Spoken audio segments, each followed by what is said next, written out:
Welcome to the Windows Computer and Technology channel, and one of the features that Microsoft had in Windows 10 that a lot of users liked, and I did love it, is the fact that when you would actually click on the flyout for the calendar, it was also possible to click on a date and create events. So you could actually put events in your calendar and edit and change that, and it was great. Just from the desktop, you would have your appointments on your calendar and you could change them without having to access anything else.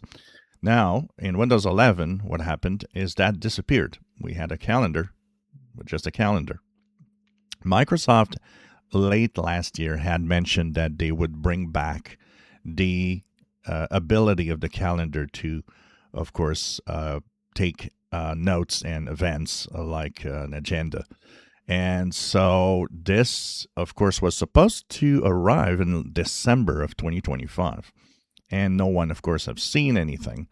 Microsoft did say today that they are still working on it. It's just that it's not up to the quality they want, which I guess is good news. You know, instead of having something come up and work half of the time, they've decided that they will make it work correctly. So there is a delay and they are working on it, but they say that sometime this year, at some point, we will get a calendar where you can actually add events and click on any date and do, add your appointments, which will be like, hopefully, like the Windows 10 version, which was great and worked great also.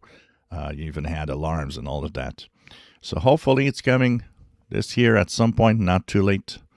If you enjoy my videos, please subscribe, give us thumbs up. Thank you for watching.